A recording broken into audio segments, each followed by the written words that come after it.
누가복음 24장 13절로 35절까지의 말씀을 우리 천천히 한 글씩 한 절씩 같이 한번 읽도록 하겠습니다. 우리 영상 보시고 읽겠습니다. 시작. 그날에 그들 중 둘이 예루살렘에서 25리 되는 엠마오라 하는 마을로 가면서 이 모든 된 일을 서로 이야기하더라.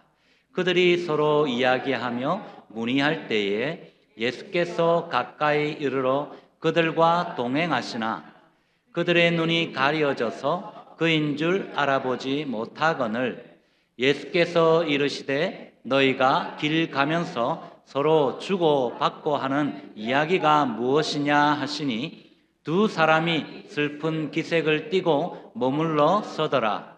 그 한 사람인 글로바라 하는 자가 대답하여 이르되 당신이 예루살렘에 체류하면서도 요즘 거기서 된 일을 혼자만 모르느냐 하시니 이르시되 무슨 일이냐 이르되 나사렛 예수의 일이니 그는 하나님과 모든 백성 앞에서 말과 일에 능하신 선지자이거늘 우리 대제사장들과 관리들이 사형 판결에 넘겨주어 십자가에 못 박았느니라. 우리는 이 사람이 이스라엘을 속량할 자라고 바랐노라. 이뿐 아니라 이 일이 일어난 지가 사흘째요. 또한 우리 중에 어떤 여자들이 우리로 놀라게 하였으니 이는 그들이 새벽에 무덤에 갔다가 그의 시체는 보지 못하고 와서 그가 살아나셨다 하는 천사들의 나타남을 보았다 함이라. 또 우리와 함께한 자 중에 두어 사람이 무덤에 가 과연 여자들이 말한 바와 같음을 보았으나 예수는 보지 못하였느니라 하거늘 이르시되 미련하고 선지자들이 말한 모든 것을 마음에 더디 믿는 자들이여 그리스도가 이런 고난을 받고 자기의 영광에 들어가야 할 것이 아니냐 하시고 이에 모세와 모든 선지자의 글로 시작하여 모든 성경에 쓴 바 자기에 관한 것을 자세히 설명하시니라. 그들이 가는 마을에 가까이 가매 예수는 더 가려 하는 것 같이 하시니 그들이 강권하여 이르되 우리와 함께 유하사이다. 때가 저물어 가고 날이 이미 기울었나이다 하니 이에 그들과 함께 유하러 들어가시니라. 그들과 함께 음식 잡수실 때에 떡을 가지사 축사하시고 떼어 그들에게 주시니 그들의 눈이 밝아져 그인 줄 알아보더니 예수는 그들에게 보이지 아니하시는지라. 그들이 서로 말하되 길에서 우리에게 말씀하시고 우리에게 성경을 풀어 주실 때에 우리 속에서 마음이 뜨겁지 아니하더냐 하고 곧 그때로 일어나 예루살렘에 돌아가 보니 11 제자 및 그들과 함께한 자들이 모여 있어 말하기를 주께서 과연 살아나시고 시몬에게 나타나셨다 하는지라. 두 사람도 길에서 된 일과 예수께서 떡을 떼심으로 자기들에게 알려주신 것을 말하더라. 아멘. 여러분 한 주간 잘 지내셨습니까? 어떻게 많이 힘드셨어요? 아니면 살아볼 만해 하셨습니까? 그렇죠. 저도 늘 고백하는 게 그겁니다. 야, 이 세상 정말 살아볼 만해. 아침에 일어나면 힘든데도 저 그렇게 고백해요. 그냥 힘든데도 아이고 할 때는 좀 힘들어요. 근데 에이 그래도 살아볼 만하지 뭐. 오늘도 새로운 날 주셨으니 한번 살아보지 뭐 하면서 일어납니다. 여러분 우리가 지난 주일날 우리 부활절 지나고 제가 오늘 이 본문을 하려고 본문은 이미 제가 선택해 놓고 있었는데 우리 부흥회를 하다 보니까 제가 이 본문을 한 주 늘린 겁니다. 그렇다고 미리 준비할 시간은 없었어요. 여러분 아시다시피 조금 바빴거든요. 그래서 저는 참 그 시간이 참 귀하다는 생각을 했습니다. 우리 교우들 한 분 한 분이 정말 교회를 얼마나 사랑하고 있는가. 그리고 또 얼마나 교회를 사랑할 뿐만 아니라 성도 한 사람 한 사람을 돌아보기를 원하고 또 그들을 또 위해서 기도하고 계시는가를 알게 되었어요. 한 분 한 분 찾아가서 신방할 때마다 느끼는 건 그래요. 상처받은 것보다는 왜 그 마음이 아팠느냐, 그곳에는 교회를 사랑하는 마음이 가장 크더라는 거죠. 그리고 또 우리 교우들을 사랑하는 마음이 너무 큰데 나름대로 안타까우니까 가슴 아파하는 분들이 많았어요. 그래서 지난 부흥회 때 다 봉합된 줄 믿습니다. 그래서 우리가 정말 그 목사님이 말씀하신 것 중에 저는 딱 그거예요. 제가 이 교회에서 강조하고 있던 것 중에 한 가지, 기도가 살아야 내가 살고 내가 살아야 교회가 삽니다. 교회가 살아야 나라와 민족이 살 뿐 아니라 세계가 살 수 있는 줄 믿습니다. 그러므로 기도는요, 능력이에요. 여러분이 기도의 자리를 지킬 수 있기를 바랍니다. 이 시간 우리 앞뒤 좌우로 아멘은 안 하시는 거 보니까 안 되겠네. 힘든 줄 알아요, 여러분. 힘들지 알아요. 기도하는 거 힘들어요. 저도 진행이 다 빠져요. 솔직히 수요일 저녁 들어가잖아요. 배가 고파 죽어요. 그 정도로 진이 빠져요. 먹고 나면 조금 돌아오는데 피곤해서 그는 머리가 막 돌아가잖아요. 열나게 기도하고 나면 여러분 몸이 막 뜨거워져 가지고요, 막 살아나요. 그러면서 잠이 안 와요, 여러분. 그럼 또 기도하잖아요. 저는 그래요, 여러분. 저는 그래요. 그러나 여러분들도 좀 그런 경험을 좀 했으면 좋겠어요. 정말 기도하는데 밤을 한번 새보는 거. 예전에 우리 어르신들이 사실은 못 살고 배우지 못한 분들이 많았잖아요. 우리 지금 현재 우리 시니어 분들 이상으로 다 보면 그런 분들은 모든 것을 경험하며 사셨어요. 하나님의 복이 무엇인지. 그래서 그런 분들의 심령은 안 흔들리더라고요, 여러분. 우리가 하나님 앞에서 바로 선다는 것 다른 거 아닌 것 같아요. 하나님 앞에서 기도할 수 있다는 것. 하나님 앞에서 나의 연약함을 내려놓고 부르짖고 기도할 수 있다는 것. 그러므로 부탁드리겠습니다. 간곡히 기도의 자리에 함께 할 수 있기를 바랍니다. 여러분 혹시 지난번 설교에서 여러분 좀 기억나시는지 모르겠는데 혹시 열쇠 찾기 상황 기억나세요? 제가 설교할 때 했던 건데 우리 남편분들 이야기하면서 제가 그랬잖아요. 눈앞에 열쇠 두고 눈앞에 지갑 두고도 찾지 못하고 한참 헤맬 때 아내분들이 어떻게 해요? 탁 다가와가지고 드라마 같으면 이렇게 해요.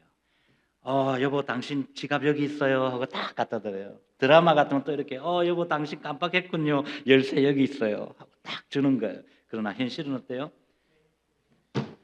어휴.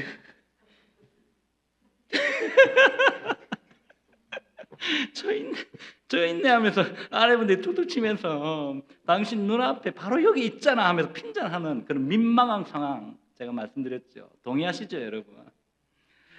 네, 우리는 사실 우리 인간의 눈에는 분명히 사각지대라는 게 있어요. 우리는 그것을 맹점이라고 합니다. 그래서 각자 사람들 한 사람 한 사람은요 단점이라기보다 맹점이 있어요. 약한 게 있다는 거죠. 그래서 바로 앞에 있어도 보지 못하는 것이 수도 없이 많아요, 사실. 그런데 성경에도 이런 영적인 맹점에 빠진 어떤 결정적인 인물이 한 사람이 있습니다. 여러분 혹시 아십니까? 창세기 21장에 나오는 사람이에요. 하갈입니다. 하갈. 그녀는 광야에서 물이 떨어지니까 어떻게 해요? 자녀가 목말라 죽겠다고 엄마한테 보채니까 방성되고 한다는 거예요. 그가 지금까지 하나님의 인도하심을 믿었는데 왜 우리가 지금 죽게 되었습니까?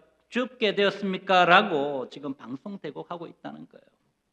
이제 모든 것이 끝났다라고 생각하면서 절망의 이 밑바닥에 앉아서 울고 있는 것입니다. 그런데 하나님이 그녀의 눈을 밝히시니까 무엇이 보였습니까, 여러분? 성경에 보면요, 바로 곁에 샘물이 보였다라고 말씀하세요. 지금 여러분 이 샘물은요 하나님이 갑자기 뿅 하고 마술처럼 나타나게 하신 것이 아니에요. 이 샘물은요 그냥 그녀 곁에 있었어요. 언제부터요? 그녀가 이 광야길을 걸을 때부터 처음부터 아니 이 광야에 나오기 이전부터 이미 이 샘물은 이 자리에 그대로 있었다는 거예요. 다만 하갈의 슬픔과 어떤 그 두려움이 내가 앞으로 어떻게 살아갈까 하는 그 두려움이 그 샘물을 가리고 있었던 거예요. 사랑하는 성도 여러분, 여러분은 혹시 인생을 사시면서 내 등 뒤로 지는 해를 바라보시면서 터벅터벅 한 걸음 한 걸음 걸어보신 적이 있습니까? 저는 그런 경험이 있습니다. 모든 기대가 무너지고 이제는 끝났다 싶어서 삶의 현장을 등지고 떠나가는 바로 그 쓸쓸한 뒷모습 말입니다. 오늘 본문에는 바로 그런 두 사람이 지금 등장하고 있어요. 그들은 예루살렘을 등지고 이 엠마오라는 마을로 터벅터벅 걸어 내려가고 있습니다. 여러분, 예루살렘이 어떤 곳이었습니까? 예루살렘은요, 성전이 있는 곳이고, 예루살렘은요, 이스라엘 백성들에게 있어서는요, 희망과 승리의 자리입니다. 그들의 모든 소망을 걸었던 그 자리였어요. 그런데 예수님이 왕이 될 줄 알았는데, 그래서 자기들의 인생도 이제는 좀 피나 싶었었거든요. 그런데 예수님이 허무하게 그냥 십자가에서 돌아가셨다는 거예요. 이제 예루살렘은 더 이상 그들에게 있어서 소망의 도성이 아니었습니다. 승리의 장소가 아니었다는 거예요. 도리어 그들에게 있어서는 패배와 상처를 안겨준 자리였고 지독한 상실감의 장소가 되어버렸다는 거예요. 그래서 그들은 지금 도망치듯이 엠마오라는 그 마을로 내려가고 있는 것입니다. 등 뒤로 지는 해를 바라보면서 터덜터덜 걷는 이들의 이 모습은요, 마치 시편 42편 11절의 고백과도 같습니다. 내 영혼아, 내가 어찌하여 낙심하여 하는고, 어찌하여 내 속에 불안해하는가라는 지금 이 두 제자의 심령이 바로 이렇다는 거예요. 여러분, 우리의 삶에도 이런 엠마오의 길이 있지 않습니까? 미국에 처음 왔을 때를 생각해 보면 미국에 처음 올 때 가졌던 이 찬란한 계획들이 바로 이곳에서 모든 것을 걸고 시작한 그 비즈니스의 정체나 아니면 실패로 무너졌을 때, 또 믿었던 사람들에게 배신당했을 때는 어때요, 여러분? 또 자녀의 방황 앞에서 사춘기 청소년이 된 우리 자녀들이 정말 부모의 어떤 그런 룰 안에 제대로 가지 않고 세상 쪽으로 빠져갈 때, 부모로서 우리는 아무것도 해줄 수 없음을 깨달았을 때는 어때요, 여러분? 이처럼 예기치 못한 가정의 불화로 가정이 무너졌을 때는 또 어떻습니까? 우리 마음도 예루살렘을 떠나서 엠마오로 향하게 되는 것입니다. 오늘 보면 17절은 여러분, 그들의 표정을 이렇게 묘사합니다. 두 사람이 슬픈 기색을 띠고 머물러 서더라. 여기서 지금 슬픈 기색은 여러분, 원어상으로 보면, 이 성경을 기록한 헬라어 원어를 보면 단순히 슬픈 얼굴을 띠고 있는 것이 아니에요. 마치 먹구름이 잔뜩 껴가지고 한치 앞도 볼 수 없는 이 캄캄한 하늘처럼 그 얼굴에 어둠과 수심이 가득 들어찬 상태를 말하는 것입니다. 쉬운 예를 들면 우리가 성도들과의 관계에 꼬여서 마음이 정말 닫혀 있을 때 그 느끼는 그 무거운 감정 있잖아요. 다 경험해 보셨잖아요. 바로 이 슬픈 기색이 이 단어의 뜻이 그 무거운 감정이라는 거예요. 오늘 이 자리에 앉아 계신 여러분의 표정은 어떻습니까? 혹시 이 자리에 앉아 계시지만 마음은 여전히 절망의 엠마오를 향해서 터벅터벅 슬픈 기색의 나그네로 걸어가고 계시지는 않습니까? 여러분, 지금 부활하신 예수님과 나란히 걷고 있으면서도 이들은 그분이 주님인 줄 모르고 있어요. 하갈 곁에 샘물이 있었던 것처럼 오늘 주님은 이미 거기에 계셨는데도 그들이 눈이 가려워진 것이에요. 그러므로 저는 이 시간 오늘 주신 말씀을 통해서 우리의 닫힌 그 눈이 어떻게 열려질 수 있을까에 대해서 그 영적인 원리를 함께 살펴보면서 은혜를 나누고자 합니다. 먼저 오늘 우리의 닫힌 영적인 눈이 열리려면 여러분, 어떤 환경과 이 상황의 안경을 벗으셔야 돼요. 이 안경을 벗고 나서 말씀의 불을 우리의 가슴에 지펴야 합니다. 사랑하는 성도 여러분, 오늘 본문 15절과 16절의 말씀을 보시면 다시 한번 읽어보십시다. 우리 다 같이 읽겠습니다.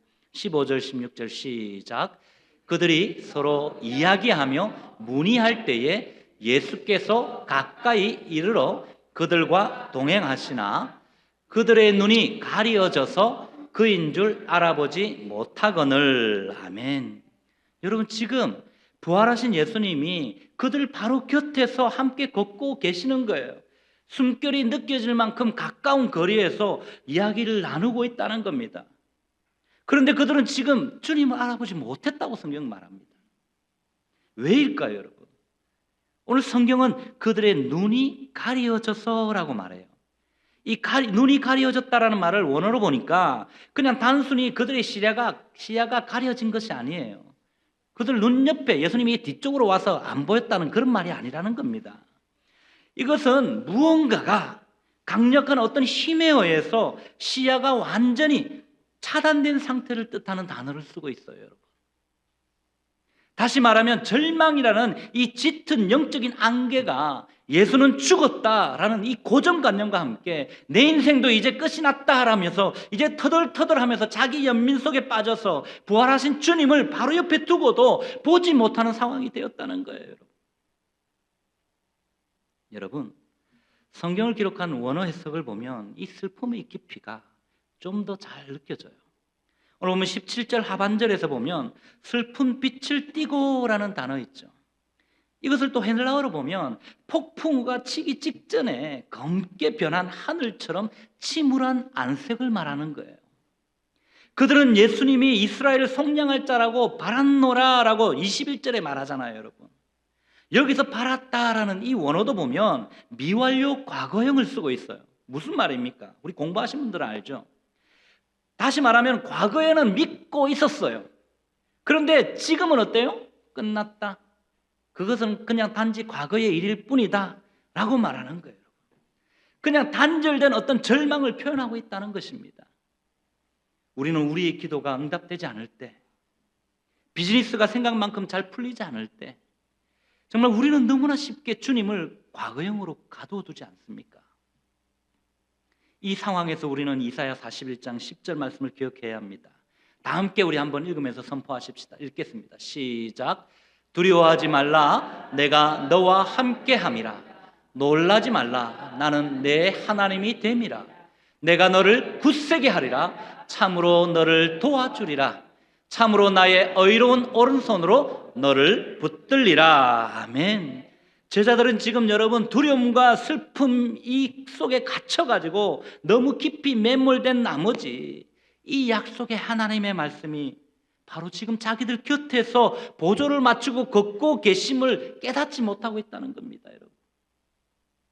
또한 시편 119편 105절 말씀을 보면 주의 말씀은 내 발의 등이요 내 길의 빛이니이다라고 선포하고 있습니다.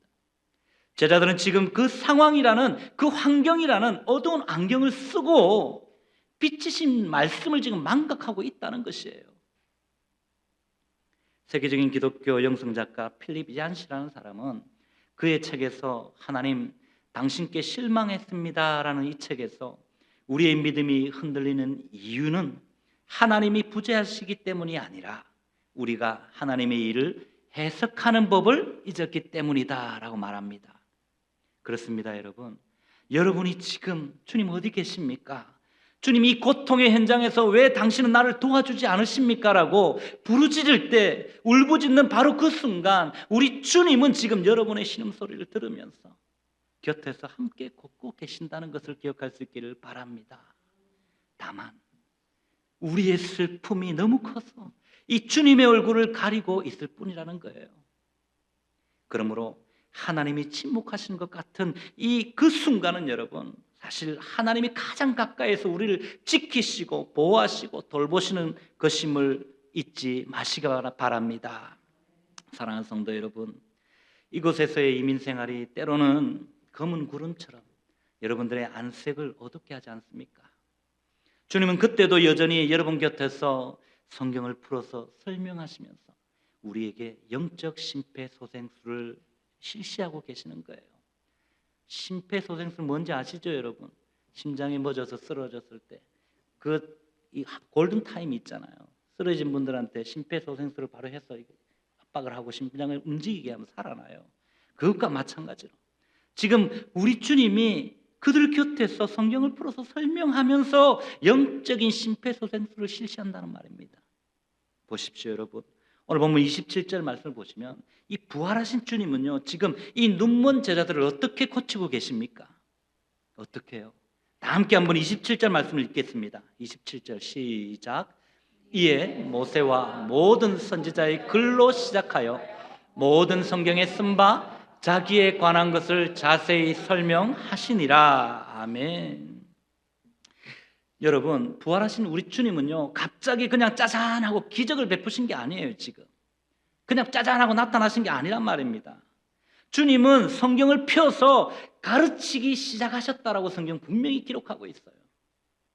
그런데 지금 제자들은 어떻게 이야기합니까? 오늘 본문 21절에 보면 우리는 그가 이스라엘을 속량할 자라고 어떻게 해요?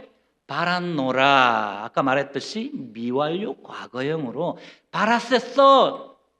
우리는 그가 우리를 구원할 자다. 그는 우리가 로마의 그 항쟁에서 우리가 나라를 독립할 수 있는 사람으로 바랐었어라는 거예요, 여러분. 그들의 소망은 바로 예수님이 죽으면서 죽은 거예요. 그러니까 소망이 죽으니까 어떻게 해요? 죽은 소망이라고 밖에 볼 수 없는 겁니다. 그런 그들에게 주님은 지금 영적 심폐소생술을 실시하고 계시는 것입니다. 뭘로요? 말씀으로. 바로 26절에 보시면 그리스도가 이런 고난을 받고 자기의 영광에 들어가야 할 것이 아니냐라는 말씀을 통해서 알 수 있는 거잖아요. 이 고난의 의미를 재해석해 주시는 주님을 만나게 된다는 것입니다. 그렇습니다, 여러분.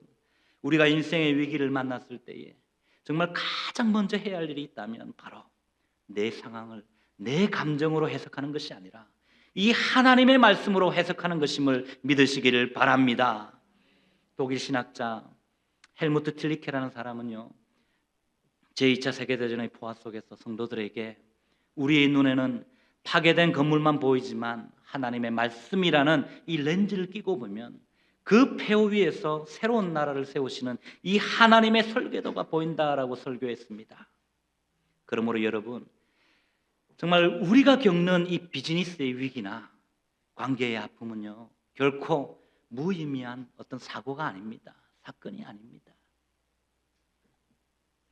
그것은 하나님의 구원 역사 가운데에 여러분을 더 정금같이 빚으시기 위한 과정임을 기억하시고 이제는 말씀을 펴시길 바랍니다. 이제는 엠마오의 나그네들처럼 주님의 음성에 귀를 기울일 수 있기를 바랍니다. 주님은 오늘도 기록된 말씀을 통해서 우리의 모든 고난의 의미라는 생명을 불어 넣어주심을 기억할 수 있기를 바랍니다.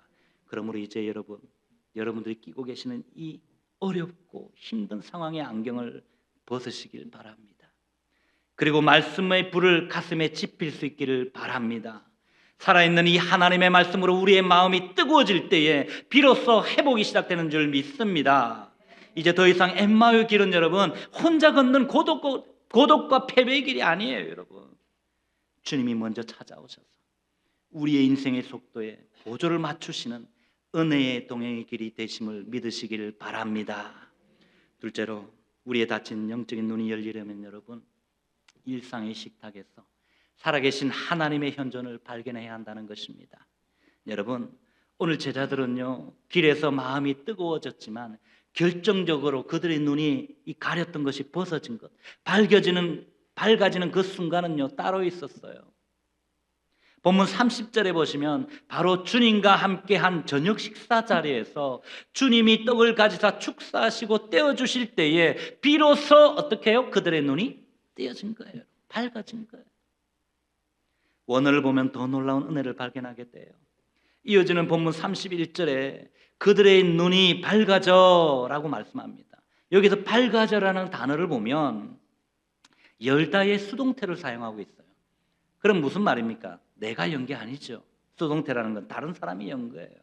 다시 말하면 내 힘으로는 내가 눈을 뜬 것이 아니라는 거예요. 하나님이 강제로 그냥 그 사람들의 눈을 열어주셨다라는 뜻이란 거예요, 여러분. 우리가 스스로 주님을 찾아낸 것이 아니라 주님이 우리의 닫힌 영안을 직접 열어주신 것입니다. 어떻게 해요? 주님과 함께 떡을 뗄 때. 그러므로 신앙은 내가 무언가를 깨닫는 철학이 아닙니다. 그러므로 신앙은 주님이 우리를 찾아와서 우리의 눈을 뜨게 해주시는 사건임을 기억할 수 있기를 바랍니다. 그리고 주님이 여러분 갑자기 사라지신 후에 그들이 고백하죠. 뭐라고 고백합니까? 오늘 32절에 보시면 그들이 서로 말하되, 그래서 우리가 우리에게 성경을 풀어주신 그분, 그때에 우리의 가슴이 뜨거워지지 아니했느냐라고 지금 서로 이야기하고 있다는 것입니다. 여기서 여러분 뜨겁지 아니하느냐라는 말도 제가 헬라어로 보니까 단순히 기분이 좋아지고 어떻게 따뜻해지는 정도가 아니에요. 넘어서는 거예요. 이제는 이 속에서부터 불이 활활 타오르는 거예요. 속에서부터 불이 타가지고 타오른다는 그 상태를 말하는 단어를 쓰고 있어요. 절망의 냉기가 가득했던 그들에게 이 가슴에 이 부흥의 불씨가 떨어진 것입니다. 여러분 이것이 예배의 신비입니다. 오늘 이 예배의 자리에 있는 저와 여러분들에게도 이 부흥의 불씨, 부활의 주님의 이 뜨거운 말씀의 불씨가 떨어지기를 주님의 이름으로 축원드립니다. 그럴 때 살아날 수 있어요. 이것이 부활을 만난 사람들의 특징입니다. 여러분, 돈 문제가 해결되어서 뜨거워지는 게 아닙니다. 지식의 문제가 당장 풀려서 우리가 뜨거워지고 문제가 해결되는 게 아니라는 거예요. 내 곁에 계신 그분이 부활하신 주님이라는 사실을 깨닫게 된 그 순간 그 상황의 문제는 그대로 있어요. 여러분, 문제는 그대로 있다는 겁니다. 그런데 내 마음의 온도가 바뀐다는 거예요. 미국 초창기 이민사를 보시면요, 그 척박한 땅에서, 이 척박한 땅에서 우리 선배들을 보십시오. 신앙의 선배들이 어떻게 사셨는지. 낮에는 정말 뜨거운 그 태양빛 아래에서 노동하셨지만, 사탕수수밭에서 노동했지만 밤에는 어때요? 그들이 모여서 눈물로 기도하면서 그들의 가슴 속에는 이 뜨거운 부활의 불꽃이 살아있었다는 것을 보여주었습니다. 그래서 오늘 우리가 있는 겁니다. 여러분, 주님이 살아계신다, 주님이 나와 함께 하신다는 이 확신 하나가 그들을 다시 일으켜 세웠음을 기억할 수 있기를 바랍니다. 오늘 이 예배를 통해서 저와 여러분의 식어버린 이 가슴에 다시 한 번 더 불이 붙기를 축원합니다. 냉수와 체념으로 가득했던, 차갑게 식어버렸던 여러분의 이 영혼에 성령의 불길이 임하시기를 소망합니다. 주님을 만나면 우리는 가슴이 뜨거워질 수 있어요. 가슴이 뜨거워지면 세상이 감당할 수 없는 사람이 되는 줄 믿습니다. 기억하십시오. 여러분, 우리 주님은요, 거창한 어떤 종교적인 예식 그것보다요, 우리의 일상적인 먹는 자리에서 자신을 드러내기를 즐거워하셨어요. 그래서 주님은 지금 요한계시록 3장 20절에 보시면 누구든지 내 음성을 듣고 그 마음의 문을 열면 내가 그에게로 들어가 더불어 먹고 라고 말씀하세요. 그는 나와 더불어 먹으리라 라고 약속하십니다. 주님만 드시는 것이 아니라 그가 그 마음의 문을 열 사람도 함께 더불어 먹고 마시며 교제한다는 말씀입니다. 크리스찬니티 투데이 잡지의 한 칼럼은 현대 그리스도인들이 Sunday God, 다시 말하면 주일의 하나님은 이들이 믿지만 Monday God, 월요일의 하나님은 믿지 않는데요. 아니, 놓치고 산다고 지적하고 있습니다. 무슨 말입니까, 여러분? 주일의 감격이, 예배의 감격이 살아있으니까 주일만큼은 그래도 지켜보려고 하는데 문을 딱 나가면요, 주일 저녁부터 설거지 통 앞에 딱 섰을 때 마음이 달라진다는 거죠. 아니, 인간들이 앞에 치어대가지고 먹고는 말이야 안 치운다, 이렇게 흔들린다는 거예요. 월요일 아침에 여러분이 운전대를 딱 잡았는데 그 마음이 사라져 버린다면 그것은 온전한 신앙이 아니라는 거예요. 여러분, 신앙이 좋은 척하지만 사실 신앙이 좋은 게 아니라는 거예요. 죄송합니다. 제가 이런 말을 해서 정말 죄송한데 성경이 그러는데 어떻게 해요? 그러므로 사랑하는 성도 여러분, 여러분의 가정과 일터에서 떡을 떼고 일을 할 때에 주님의 현존을 구하시길 바랍니다. 주님은 여러분의 평범한 일상을 성소로 바꾸시길 원하세요. 정말 하나님이 여러분의 눈을 떠서 오늘 이 식탁의 자리에서, 이 삶의 자리에서 열어주시기를 간절히 기도할 수 있기를 바랍니다. 비록 상황은 그대로일지라도 내 곁에 계신 주님을 발견할 때에 우리의 영혼의 온도는 다시 올라가게 되는 것입니다. 가장 평범한 순간이 가장 거룩한 장소가 된다는 사실을 믿으시기를 바랍니다. 마지막으로 우리의 닫힌 영적인 눈이 열려지려면 여러분, 지체하지 마시고 사명의 자리로 유턴해야 합니다. 돌아가야 한다는 거죠. 여러분, 눈이 밝아지고 가슴이 뜨거워진 제자들은요, 이제 어떻게 합니까? 오늘 33절에 보시면 곧 그때로 어떻게 합니까? 일어나 예루살렘에 들어가 봅니다. 여기서 곧 그때로라는 이 헬라어 단어를 보니까 이 말은요, 한치의 망설임도 없는 즉각적인 반응을 표현한 단어를 쓰고 있어요. 놀라운 변화가 일어났다는 겁니다. 이들에게 있어서. 조금 전까지만 해도 어떤 사람들이었습니까? 그들의 예루살렘이 무엇이었습니까? 패배의 장소였어요. 절망의 장소였습니다. 자신의 꿈이 무너진 장소였어요. 무섭고 슬퍼서 도망쳐 나왔던 자리가 예루살렘이었어요. 그런데 지금 이제는 밤이 깊었음에도 불구하고 위험을 무릅쓰고 이들이 어떻게 합니까? 즉시라고 이야기합니다. 즉시 예루살렘으로 돌아갑니다. 왜요, 여러분? 예수님의 부활의 소식을 전하지 않고는 정말 견딜 수가 없었기 때문입니다. 자신들이 곁에서 같이 이야기 나누었던 하나님의 말씀을 다시 한 번 더 보여주면서 이 고난이 있어야만 부활이 있는 것이고 부활이 있어야만 너희가 나와 함께 영원히 하나님의 나라에 임할 수 있다라는 하나님의 말씀을 이들의 마음속에 받아들였기 때문입니다. 그렇습니다, 여러분. 엠마오는요, 도피와 안주의 장소였지만 이 예루살렘은 바로 고난과 이제는 사명이 기다리는 장소가 된 거예요. 이렇게 부활을 경험한 사람들은요, 더 이상 도망치지 않아요. 오히려 자신이 실패했던 그 자리, 상처 입었던 그 현장으로 당당하게 되돌아갑니다. 자신의 연약감을 보지 않는다는 거예요. 자기가 한 말 생각하지 않는다는 것입니다, 여러분. 주님을 본 사람은요, 다시 말하면 주님을 만난 사람은요, 더 이상 내려가는 길, 즉 엠마오에 머물 수 없는 겁니다, 여러분.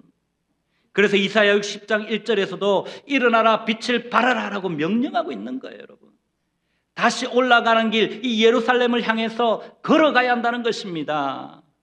유진 피터스는 그의 책에서 한길 가는 순례자라는 책에서 제자의 삶이란 옳은 방향으로 긴 순종이라고 정의했습니다.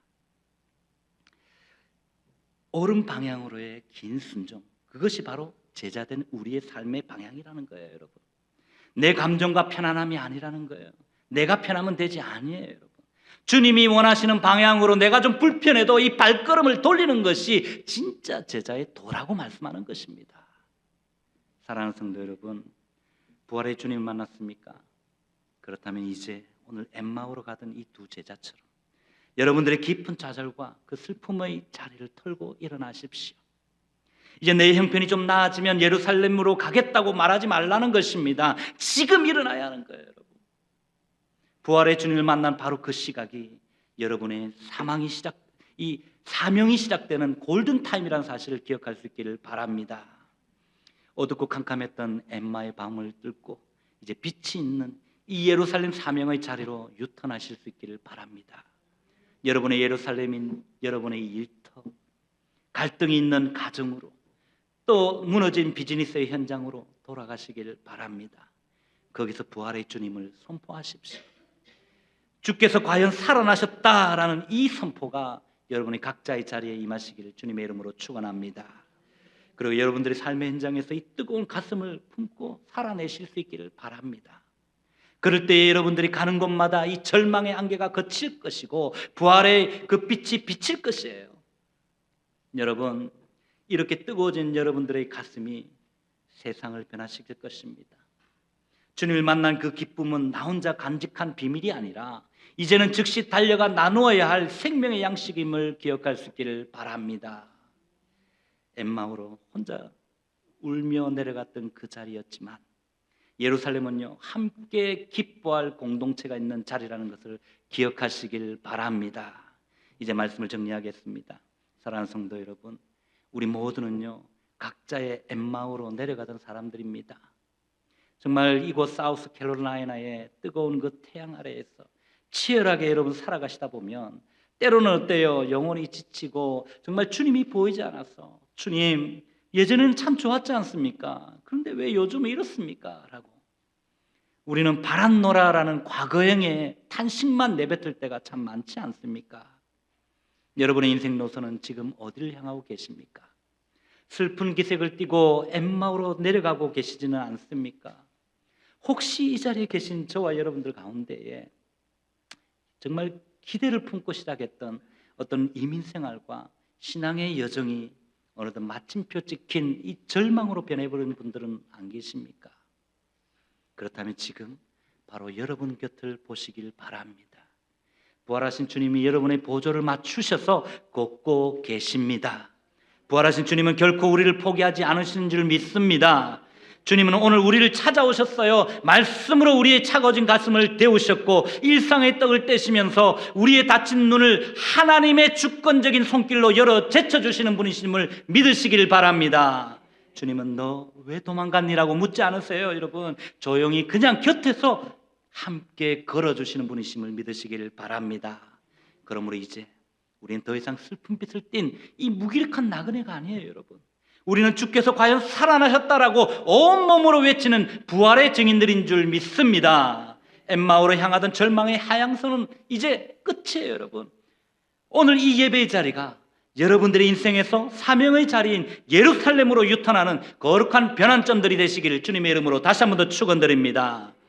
마지막으로 사랑하는 성도 여러분, 이제 일어나서 여러분의 가정으로, 여러분의 일터로, 여러분의 삶의 터전으로 돌아가시길 바랍니다. 거기서 부활의 주님과 나란히 걷는 기쁨을 마음껏 누리시기를 바랍니다. 주님은 과연 살아나셨고 지금 이 순간에도 우리와 함께 계십니다. 그러므로 이제 여러분의 발걸음은요, 도전자의 발걸음이 아니라, 도망자의 발걸음이 아니라 바로 승리자의 발걸음임을 기억할 수 있기를 바랍니다. 이번 한 주간 슬픔을 넘어서 증언으로, 정말 도피를 넘어서 사명으로 승리하는 저와 여러분들의 삶을 통해 주님이 정말 살아계시다라는 이 고백이 울려 퍼지기를 주님의 거룩하신 이름으로 축원드립니다.